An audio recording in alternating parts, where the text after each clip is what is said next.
नमस्कार मित्रांनो, आता नवीन वर्ष इंग्रजी वर्ष नवीन येतच आहे आणि नवीन वर्षासाठी एक आपण नवीन भेट तयार करूया आणि ती भेट आहे की day and date calendar with pen stand. तर ते करण्यासाठी आपल्याला लागणारं साहित्य आहे एक डबा. कोणताही प्लास्टिकचा तुम्ही डबा घेऊ शकता. आता मला जो मिळाला तो अशा प्रकारचा आहे डबा. त्याच्यानंतर काही पेपर्स लागतील आपल्याला. रंगीत पेपर्स घ्या. आता मी हा तुम्हाला दाखवण्यासाठी पांढरा घेतलेला आहे, पण तुम्ही कलर्स पेपर घेऊ शकता. डेकोरेशनचं काही साहित्य, ड्रॉइंग काढायचं असेल तर ड्रॉइंगचं साहित्य, काही स्केच पेन्स, चिकटपट्टी, फेविकॉल वगैरे. तर आपण सुरुवात करूयात.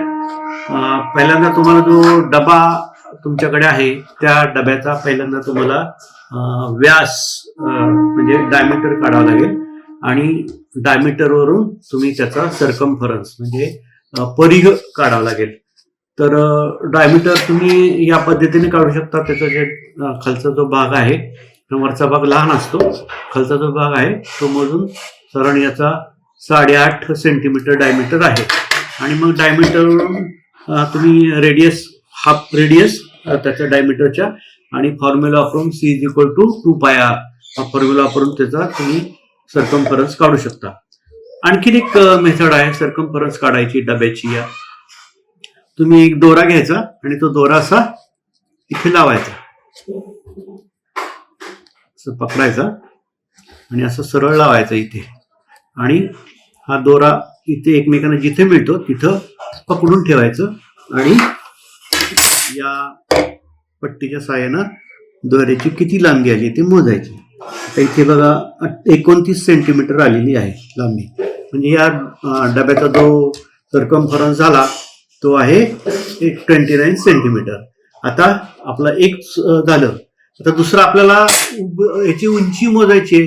तर ज्या भागात आपल्याला पेपर लावायचा आहे तेवढाच भाग उंची म्हणून मोजायचा आहे. तर डब्याची उंची साधारणपणे माझ्या इथे 8 सेंटीमीटर येते. 8 ते 8.5 सेंटीमीटर येते.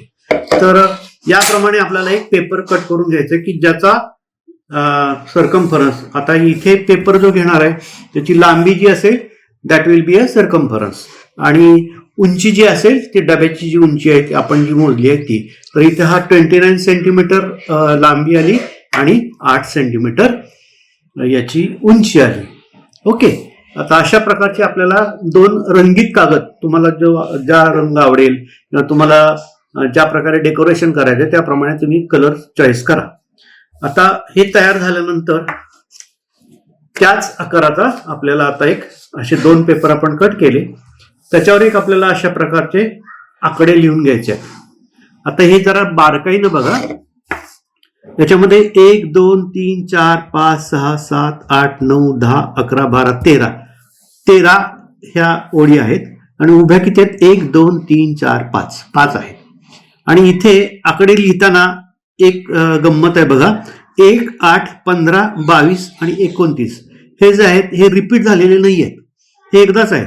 म्हणजे 1 2 3 4 5 6 7 8 9 10 11 12 31 पर्यंत आलं. आणि या बाजूला परत 1 नंतर 2 3 4 5 6 7 8 आणि 30 आणि 31 अशा प्रकारचं आपल्याला एक हा चौकटी तयार करून घ्यायच्या आहेत. याच्या चौकटी करताना तुम्हाला काय करायचं तर इकडे थोडी जागा सोडायची, इकडे थोडी जागा सोडायची. माझा 29.5 ही लांबी आहे.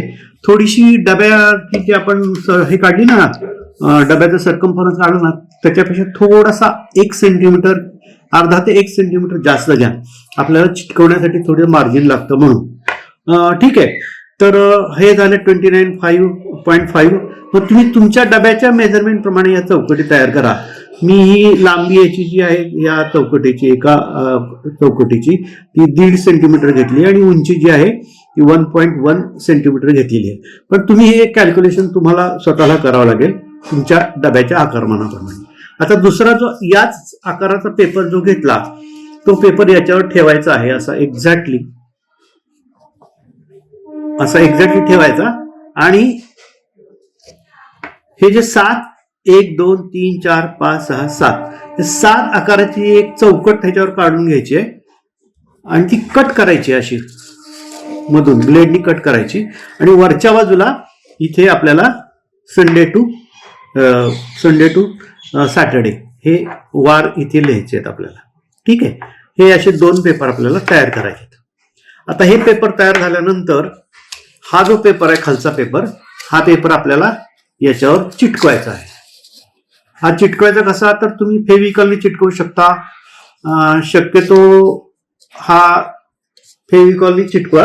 आता तुम्हाला टेम्पररी चिटकवून दाखवायचं आहे म्हणून मी तुम्हाला चिकटपट्टीने चिटकवून दाखवतोय.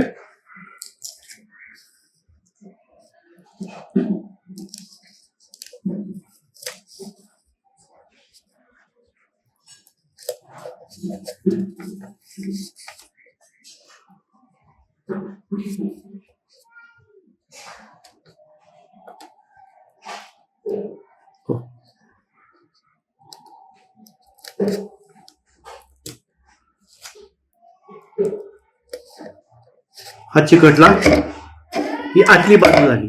आता ही जी बाहेरची बाजू आहे ही सुद्धा अशी चिटकवायची आहे आपल्याला याच्यावर.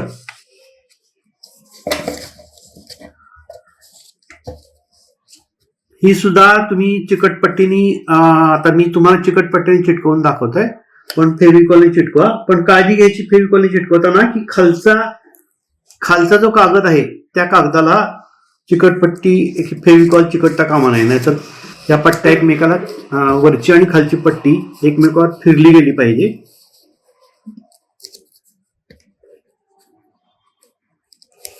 ओके, हे बघा अशा प्रकारे आपल्याला वरची जी आपण कागद लावलेला आहे तो कागद अशा प्रकारे फिरू शकतो.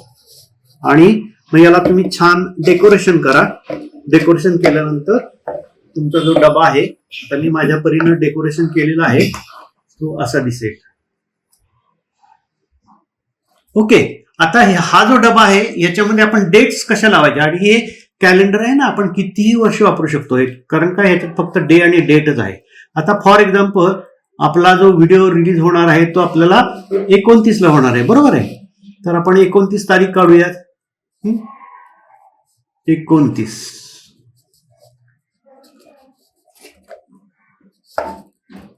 हे 29 ला फिरवायचं आणि माझ्याकडे करतो मी, जरा व्यवस्थित करता येईल. मी 29 ला फिरवून घेतलं आणि त्या दिवशीचा वार आपल्याला इथे ऍडजस्ट करायचा आहे.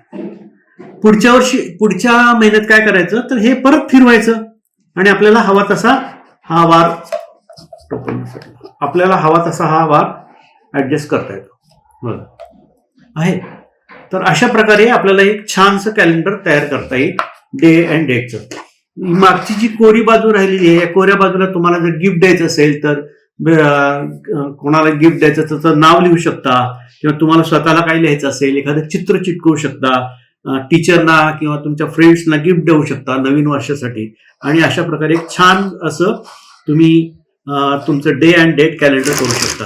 आणि या कॅलेंडरचा उपयोग आपल्याला पेन्स ठेवायला, पेन स्टँड किंवा आणखीन काही तुमचं जर मटेरियल असेल तर ते ठेवू शकता याच्यामध्ये.